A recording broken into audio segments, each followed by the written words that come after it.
Permission நம்ம எடுக்கக்கூடாது. இல்லை பார்த்து பர்மிஷன் கொடுக்கணும், அப்புறம் எடுக்கணும். ஆஃப் பண்ண கேட்கலாமா போயிட்டு? கேட்கலாமா? கேளுங்க, பர்மிஷன் கேட்டால் பார்த்து permission. Welcome to our channel mister Jack's journey. Hi all மக்களே, பார்ட் 1ல பார்த்துருப்பீங்க. நம்ம உள்ள என்டர் ஆகும் போதே வந்து செக்யூரிட்டி ஸ்டாப் பண்ணி வீடியோ ரெக்கார்ட் பண்ணக்கூடாது அப்படின்ற மாதிரி சொல்லிட்டாங்க.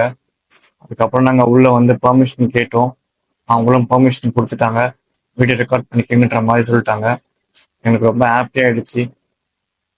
ஏன்னா நான் வந்து சேனல் ஸ்டார்ட் பண்ணும் போதே வந்து நம்ம டிராவல் வீடியோவில் வந்து ஃபர்ஸ்ட் சென்ட் தாமஸ் மவுண்ட் தான் வந்து கவர் பண்ணணும் அப்படின்ற மாதிரி நான் டிசைட் பண்ணேன். ஸோ அவர் இப்படி சொன்ன ரொம்ப கஷ்டமாயிடுச்சு. பட் இப்போ பெர்மிஷன் கேட்டோடனே உடனே பெர்மிஷன் கொடுத்துட்டாங்க, ரொம்ப ஹாப்பி ஆயிடுச்சு. அதுக்கப்புறம் வந்து பார்ட் 1 பார்த்துட்டு பார்ட் 2 பார்க்க வந்தவங்க வந்து ஃபர்ஸ்ட் நம்ம வீடியோக்கு லைக் பண்ணுங்க. இன்னும் சப்ஸ்கிரைப் பண்ணாமல் தான் சப்ஸ்கிரைப் பண்ணிக்கோங்க. பார்ட் 1 பார்க்காதவங்க பார்ட் 1 பார்த்துட்டு அதுக்கப்புறம் வந்து பார்ட் 2 பாருங்க. அப்போதான் நம்ம பிளேலிஸ்டோட கண்டினியூஷன் உங்களுக்கு வரும். ஸோ சேனலை சப்ஸ்கிரைப் பண்ணாததுங்க சப்ஸ்கிரைப் பண்ணுங்க. ஏன்னா நிறைய பேர் நம்ம வீடியோ வந்து பார்க்குறீங்க, பட் ஆனால் சப்ஸ்கிரைப் பண்ண மாட்டீங்க.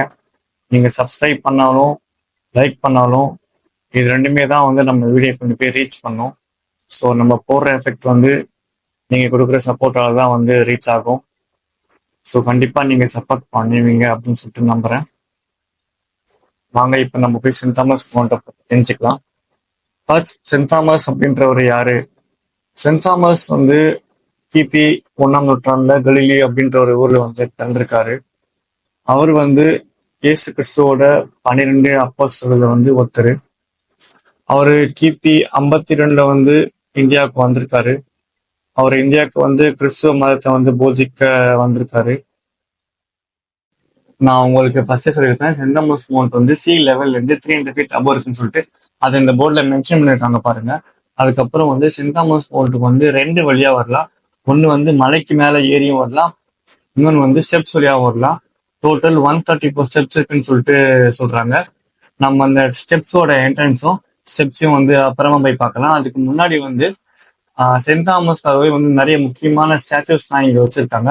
ஸோ நம்ம இப்போ அந்த இடத்துக்கு போய் அந்த முக்கியமான ஸ்டாச்சுஸ்லாம் பார்க்கலாம். அது என்னன்னா Calvary of Saint Thomas. So இதுக்குள்ள வந்து சென்ட் தாமஸ் அவருக்கு வந்து முக்கியமான ஸ்டாச்சுஸ்லாம் இருக்கு. அதுக்கான மீனிங்ஸும் வந்து நிறைய இருக்கு. அதை வந்து இப்போ நான் உங்களுக்கு எக்ஸ்பிளைன் பண்ணி சொல்றேன். அந்த ஸ்டாச்சுவே வந்து அவ்வளோ தத்ரூபமா வந்து செஞ்சிருக்காங்க. ஸோ நீங்க இப்போ பாக்குறீங்க அப்படின்னா சென்ட் தாமஸ் அவர் வந்து எப்படி குத்தி கொலை செய்யப்பட்டார் அப்படின்னு சொல்லிட்டு இந்த ஸ்டாச்சு வந்து காட்டுது. அவர் வந்து ப்ரே பண்ணிட்டு இருக்காரு. அவர் வந்து இவங்க வந்து ஈட்டி மூலியமா குத்தி கொலை பண்றாங்க. அதுக்கப்புறம் வந்து அவர் இறந்ததுக்கு அப்புறமா அவரோட சீடர்கள் வந்து அவரை வந்து புதைக்க கொண்டு போறாங்க. அங்க போட்டிருக்காங்க பாருங்க, Saint Thomas body being carried by his followers for burial. So அவரை வந்து புதைக்கிறதுக்காக அவரோட சீடர்கள் வந்து கொண்டு போறாங்க, அந்த காட்சியாது. அதுக்கப்புறம் வந்து அவர் ப்ரே பண்ணிட்டு இருக்காரு. ஸோ அதை வந்து அப்படியே தத்துருவமா செதுக்கியிருக்காங்க சிலையா. ஸோ எவ்வளவு அழகா இந்த சிலைங்களாம் வந்து நமக்கு வந்து ஒரு புராண கதை வந்து அப்படியே அழகா சொல்லுது பாருங்க. ஸோ இவங்க வந்து ப்ரே பண்ணிட்டு இருக்காங்க, இவங்க வந்து கொலை பண்றாங்க, அவங்க வந்து அவர் இறந்ததுக்கு அப்புறமா கொண்டு போய் புதைக்கிறாங்க. ஸோ இந்த ஸ்டாச்சுஸ்லாம் வந்து இதை நம்மளுக்கு வந்து சொல்லுது. ஸோ எவ்வளோ அழகா இந்த ஸ்டாச்சுஸ்லாம் பண்ணியிருக்காங்க. அதுக்கப்புறம் வந்து இந்த போட்டோல பாத்தீங்க அப்படின்னா 12 சீசர்கள் இருப்பாங்க. அப்படியே நம்ம வெளியே போனோம் அப்படின்னா இந்த மவுண்டோட நிறைய விஷயத்த வந்து தெரிஞ்சுக்கலாம். கால்வரி ஆஃப் சென்ட் தாமஸ்ல வந்து சூப்பரான சிலைகள்லாம் பார்த்தோம். நெக்ஸ்ட் அப்படியே நம்ம இங்கிருந்து வெளியே போறோம். இன்னொரு விஷயம் என்னன்னா வந்து சென்ட் தாமஸ் வந்து அந்த டைம்ல வந்து அவரு ஈட்டியால குத்துற டைம்ல வந்து ஒரு கிராஸ் வந்து ஹோல்ட் பண்ணிட்டு இருக்காரு. அந்த கிராஸ் வந்து அவர் ஹோல்ட் பண்ணும்போது அவரு வந்து பிளட் வந்து அந்த கிராஸ்ல வந்து அவரோட பிளட் வந்து அந்த கிராஸ்ல வந்து இருந்திருக்கு. அந்த கிராஸை வந்து ஆராய்ச்சியாளர்கள் வந்து ஆராய்ச்சி செய்யும் போது அவங்க வந்து அந்த கிராஸை வந்து கண்டுபிடிச்சிருக்காங்க.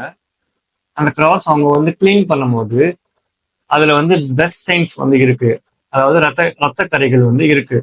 அந்த ரத்த கரைகள் வந்து அவங்க தொடச்சாலும் மறுபடியும் அந்த கரை வந்து வந்துட்டே இருக்கு. ஸோ அந்த கிராஸ், அதுக்கப்புறம் வந்து சென்ட் தாமஸோட விரலோட எலும்பு, இது ரெண்டுத்தையும் வந்து இந்த சர்ச்ல வந்து பொக்கிஷமா வச்சிருக்காங்க. அதை நம்ம சர்ச்சுக்குள்ள போகும்போது நான் உங்களுக்கு வந்து அதை பத்தி சொல்றேன். நெக்ஸ்ட் நம்ம இதுக்குள்ள போனோம் அப்படின்னா இங்க ஒரு பிரைவேட் பிளேஸ் இருக்கு. என்னன்னா அது வந்து ஒன்றும் இல்லை, இங்க ஒர்க் பண்றவங்க அவங்க வந்து இருக்கலாம். பிளஸ் வந்து அவங்க சில்ட்ரன்ஸ் அந்த மாதிரி அவங்க கூட்டிட்டு வந்தாங்க அப்படின்னா அவங்க வந்து இங்க ப்ரே பண்ணலாம். மற்றபடி பப்ளிக்ஸ் யாரும் வந்து இதுக்குள்ள வந்து அலோவ் பண்ண மாட்டாங்க. பட் நாங்கள் பெர்மிஷன் கேட்டு இந்த வீடியோ எடுத்துக்கிட்டோம். அண்ட் இங்க இருந்து பாத்தீங்கன்னா சிட்டி எப்படி தெரியுது பாருங்க. ஸோ இதுதான் அந்த பிளேஸ். இங்க ஒரு சின்னதா ஒரு பார்க் மாதிரி குழந்தைங்களுக்காக பண்ணிருக்காங்க. சிட்டி இப்போ நீங்க பாத்தீங்க அப்படின்னா மெட்ரோ அந்த பிரிட்ஜ் நம்ம இருந்து பாருங்க சூப்பரா. இப்போ பாத்தீங்கன்னா நம்ம வந்து இன்னொரு சைடு வந்திருக்கோம். இங்க இருந்து சிட்டியை பார்க்கும்போது நமக்கு வந்து ஏர்போர்ட் தெரியும். இந்த இடத்துல இருந்து ஏர்போர்ட் வந்து ரொம்ப கிட்ட. இப்போ நான் உங்களுக்கு ஜூம் பண்ணி காட்டுறேன். ஏர்போர்ட்ல வந்து எவ்வளவு ஃபிளைட் வந்து லைனா நிக்க வச்சிருக்காங்கன்னு பாருங்க. இப்போ நீங்க பாருங்க, நான் ரொம்ப ஜூம் பண்றேன் உங்களுக்கு. பாருங்க எவ்வளவு ஃபிளைட் வந்து லைனா நிக்குது பாருங்க. ஆக்சுவலி வந்து அந்த டைம்ல வந்து நம்ம நிக்கிற இடத்துக்கு வந்து ஒரு ஃபிளைட் கூட டேக் ஆஃப் ஆகல. டேக் ஆஃப் ஆயிடுச்சு அப்படின்னா வந்து ரொம்ப கிட்ட பார்த்துக்கலாம் ஃபிளைட்டை. பட் நாங்க போன டைம்ல வந்து ஒரு ஃபிளைட் கூட இந்த மவுண்டனுக்கு மேல வந்து டேக் ஆஃப் ஆகவே இல்லை. அதே மாதிரி இப்போ நம்ம எங்க போயிட்டு இருக்கோம் அப்படின்னா, நான் ஒரு ஸ்டெப்ஸ் ஒன்று பார்த்தீங்கன்னா 134 ஸ்டெப்ஸ், அந்த இடத்துல தான் இப்போ நம்ம வந்து இறங்கிட்டு இருக்கோம். ஸோ அப்படியே இறங்கி நம்ம கீழே போக மாட்டோம், பட் பாதி தூரம் இறங்கிட்டு மேலே வந்துடுவோம். அதுக்கப்புறம் வந்து நான் அந்த ஸ்டெப்ஸ்க்கான என்ட்ரன்ஸ் வந்து நான் உங்களுக்கு லாஸ்ட்ல வந்து போட்டு காட்டுறேன் எப்படி போகணும்னு. இப்போ நம்ம அந்த ஸ்டெப்ஸ் அப்படியே இறங்கி போகலாம். நீங்க இறங்கி போனீங்க அப்படின்னா அப்படியே டவுனா போயிட்டே இருக்கும். நீங்க இறங்கி போக போக போக உங்களுக்கு அப்படியே வந்து இந்த ஸ்டெப்ஸ்க்கு நம்ம வெளியே இருந்து என்ட்ரன்ஸ் வரும் பார்த்தீங்கன்னா அந்த என்ட்ரன்ஸ் வந்துடும். இப்போ ஆனால் நம்ம வந்து அந்த என்ட்ரன்ஸ் வரைக்கும் போக மாட்டோம், ஏன்னா அது ரொம்ப தூரம் போயிட்டா திருப்பி மேலே ஏறி வருது கஷ்டம். ஏன்னா நம்ம வந்து வண்டி இங்கே தான் பார்க் பண்ணியிருக்கோம். ஸோ நம்ம இறங்கிட்டா திருப்பி நம்ம ஏறி வருது ரொம்ப கஷ்டம். அதனால வந்து நான் ஃபுல்லாக இறங்க போறது இல்லை, கொஞ்ச தூரம் மட்டும் இறங்கிட்டு அப்படியே இந்த சைட்ல இருந்து நம்ம சிட்டியை பார்க்கும் போது எப்படி இருக்குன்னு சொல்லிட்டு உங்களுக்கு ஒரு வியூ காமிச்சிட்டு அப்படியே நம்ம மேலே ஏறி வந்துருவோம். நம்ம இறங்கி போயிட்டே இருந்தோம் அப்படின்னா இங்க நிறைய வந்து ஸ்டாச்சுஸ் இருக்கும். இந்த சைடு ஃபுல்லாவே, அதாவது இந்த ஸ்டெப்ஸ் நம்ம இறங்குற எல்லா சைடுமே ஸ்டாச்சுஸ் இருக்கும். கண்டிப்பா ஸ்டாச்சு இல்லாம இருக்காது. ஒரு ஒரு ஸ்டாச்சுவும் வந்து ஒரு ஒரு பைபிள் வேர்ட்ஸை மீன் பண்ணி வந்து வச்சிருப்பாங்க. அப்படியே நீங்க பாருங்க, இங்க இருந்து சிட்டி எவ்வளவு அழகா இருக்கு பாருங்க. இன்னொரு விஷயம் என்னன்னா வந்து சில பேர் வந்து இந்த ஊட்டி கொடைக்கானல் எல்லாம் வந்து போகாம இருப்பாங்க. அவங்கெல்லாம் வந்து இந்த மலைக்கு மேல இருந்து பாக்குற எக்ஸ்பீரியன்ஸ் வந்து தெரிஞ்சிருக்காது. ஸோ அவங்க இந்த மலைக்கெல்லாம் வந்து பார்த்தாங்க அப்படின்னா கண்டிப்பா வந்து அந்த எக்ஸ்பீரியன்ஸ் வந்து பண்ணலாம். இப்போ நம்ம ஊட்டிக்கெல்லாம் போறோம், கொடைக்கானல் போறோம் அப்படின்னா நம்ம வந்து மலைக்கு மேல ஏறும் போதே வந்து இந்த ரோடு வந்து அப்படியே நமக்கு கீழே போயிடும். ஸோ நம்ம வந்து மேல இருந்து ரோடு அப்படியே அந்த சிட்டியை வந்து பார்ப்போம். அந்த மாதிரிதான் அந்த ஃபீல் வந்து இந்த மலைக்கு மேல ஏறும் போதும் இறங்கும் போதும் கிடைக்கும். ஸோ அது வந்து அவ்வளவு தூரம் போக முடியாதவங்க வந்து இந்த பிளேஸ்க்கு வந்து அந்த எக்ஸ்பீரியன்ஸ் வந்து, சிட்டி எவ்வளவு அழகா இருக்கு பாருங்க இங்க இருந்து பாக்குறதுக்கு. ஆனா இந்த இடத்துல இருக்கிறவங்க வந்து ரொம்ப கொடுத்து வச்சுங்க. இப்போ இந்த இடத்துல வந்து நிறைய ஆங்கிலோவியன்ஸ் வந்து இருக்காங்க. அப்புறம் வந்து நிறைய ஃபாரினர்ஸ் வந்து அடிக்கடிக்கு வந்து விசிட் பண்ணுவாங்க. ஏன்னா இது வந்து போர்ச்சுகீஸ் வந்து இந்த சர்ச்சை வந்து பில்ட் பண்ணாங்க. ஸோ அவங்க தான் வந்து இந்த சர்ச்சை வந்து பில்ட் பண்ணாங்க. போர்ச்சுகீஸ் வந்து 1523 வந்து இந்த சர்ச்சை வந்து பில்ட் பண்ணாங்க. இந்த சர்ச்சுக்கு பேர் வந்து லேடி ஆஃப் எக்ஸ்பெக்டேஷன் அப்படின்ற மாதிரி ஒரு பேர் வச்சாங்க. நம்ம சர்ச்சுக்குள்ள போகும்போது அந்த நேம் வந்து இருக்கும். நான் அது வந்து உங்களுக்கு நான் சொல்றேன். ஆக்சுவலி அந்த நேம் வந்து இங்கிலீஷ்ல போட்டிருக்க மாட்டாங்க, அவங்க வந்து போர்ச்சுகீஸ்ல போட்டிருப்பாங்க. அதை வந்து நீங்க கூகுள்ல வந்து அந்த வேர்டை வந்து நீங்க போட்டு பார்த்தீங்க அப்படின்னா லேடி ஆஃப் எக்ஸ்பெக்டேஷன் அப்படின்ற மாதிரி தான் போட்டிருக்கும். நீங்க பாருங்க எல்லா இடத்துலயும் ஸ்டாச்சுஸ் இருக்கு பாருங்க. நீங்க வேர்ட்ஸ் பைபிள் வேர்ட்ஸ் இருக்கும், அது ஆப்போசிட்டா ஒரு ஸ்டாச்சு இருக்கும்.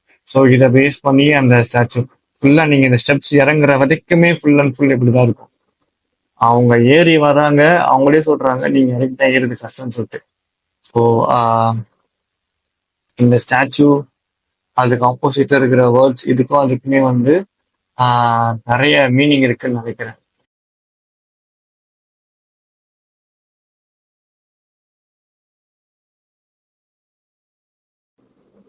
இப்போ நம்ம சென்ட் தாமஸ் மவுண்ட்டுக்கு ஸ்டெப்ஸ் வழியா போற என்ட்ரன்ஸ்க்கு வந்திருக்கோம். நீங்க பாத்தீங்க அப்படின்னா அந்த போர்டு இருக்கு பாருங்க, இதான் வந்து சென்ட் தாமஸ் மவுண்டோட மெயின் போர்டு. அதுக்கப்புறம் இங்க சர்ச் இருக்கு பாருங்க, இந்த சர்ச் உள்ள ஒரு ஸ்டாச்சு இருக்கு பாருங்க, அது வழியா நம்ம போனோம் அப்படின்னா அந்த ஸ்டெப்ஸ் மேல ஏறிடலாம். இப்போ நம்ம சர்ச் உள்ள வந்துட்டோம். சர்ச் உள்ள வந்து நம்ம வந்து வீடியோ சரியா எடுக்க முடியல. ரீசன் எல்லாம் வந்து உள்ள வந்து ப்ரே பண்ணிட்டு இருக்காங்க. ஸோ நம்ம மேக்ஸிமம் என்ன கவர் பண்ண முடியுமோ அதை கவர் பண்ணிட்டோம். எங்களால உள்ள போயிட்டு எடுக்க முடியல. அதுக்கப்புறம் வந்து இந்த சர்ச் தான் வந்து நம்ம போர்ச்சுகீஸ் வந்து பில்ட் பண்ண சர்ச். ஸோ அங்க வந்து நான் சொன்ன மாதிரி போர்ச்சுகீஸ் லாங்குவேஜ்ல லேடி ஆஃப் எக்ஸ்பெக்டேஷன் எப்படி சொல்லி எழுதிருப்பாங்க பாருங்க. இதை நீங்க கூகுள் பண்ணி பாருங்க. அந்த வேர்டு வந்து இங்கிலீஷ்ல வந்து லேடி ஆஃப் எக்ஸ்பெக்டேஷன் போட்டிருப்பாங்க. அதுக்கப்புறம் வந்து இந்த பிளட் இருக்கு பார்த்தீங்கன்னா, அதான் வந்து சென்ட் தாமஸோட பிளட். ஸோ இதுதான் வந்து இந்த சர்ச்சில் வந்து ஒரு பொக்கிஷமா வச்சிருக்காங்க.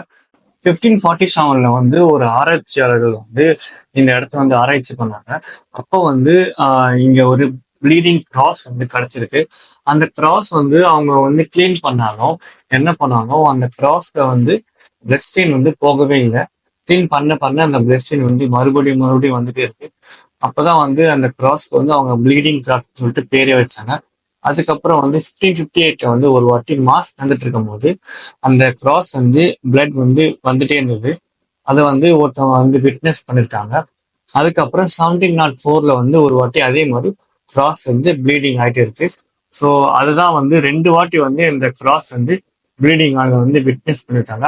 அதனால அந்த கிராஸ் வந்து ப்ளீடிங் கிராஸ் அப்படிங்கிற பேரே வந்தது. இதான் நான் உங்களுக்கு ஃபர்ஸ்டே சொல்லியிருந்தேன், சென்ட் தாமஸ் ஹோல்ட் பண்ணியிருந்த கிராஸ்க்கு எப்படி ப்ளீடிங் கிராஸ்ன்ற நேம் அப்படின்னு சொல்லிட்டு. அவ்வளவுதான் மக்களே, இந்த வீடியோ கூட முடிச்சுக்கலாம், ஏன்னா ரொம்ப லென்த்தா போகுது. நம்ம பார்ட் 3ல சென்ட் தாமஸ் பத்தி இன்னும் நிறைய விஷயங்கள் தெரிஞ்சுக்கலாம், நிறைய விஷயங்கள் பேசலாம். Until then, bye from Suri from the family of Jack's Journey. இந்த வீடியோ உங்களுக்கு பிடிச்சா லைக் பண்ணுங்க, உங்க ஃப்ரெண்ட்ஸ் அண்ட் ஃபேமிலிக்கு ஷேர் பண்ணுங்க. நம்ம சேனலுக்கு புதுசா வந்தீங்கன்னா கண்டிப்பா சேனலை சப்ஸ்கிரைப் பண்ணிக்கோங்க. அப்பதான் நெக்ஸ்ட் வீடியோஸ் நம்ம போடும்போது உங்களுக்கு நோட்டிபிகேஷன் ஃபர்ஸ்ட் வந்து நிற்கும். ஸோ கிளம்புற மக்களே, பாய். இங்க இருந்து இந்த மலையெல்லாம் அப்படியே பார்த்துட்டே போறோம். ஊட்டி கொடைக்கானல் போலாம் எப்படின்னு எக்ஸ்பீரியன்ஸ் இருக்கும், அதே மாதிரி இந்த மலையை ஊட்டி இறங்கும் போது தெரியும். ஸோ நீங்களும் இந்த பிளேஸ் ஒரு வாட்டி விசிட் பண்ணுங்க. உங்களோட எக்ஸ்பீரியன்ஸ் எப்படின்னு சொல்லிட்டு எனக்கு கமெண்ட் பண்ணுங்க. இந்த வீடியோ உங்களுக்கு பிடிச்சிருந்தா கண்டிப்பா லைக் பண்ணுங்க, உங்க ஃப்ரெண்ட்ஸ் அண்ட் ஃபேமிலிக்கு ஷேர் பண்ணுங்க. பாய் மக்களே. அடுத்து நம்ம எங்க போறோம் அப்படின்றத வந்து ஒரு சின்ன ஹிண்ட் மட்டும் கொடுத்துட்டு போறேன். ஓகே, பாய்.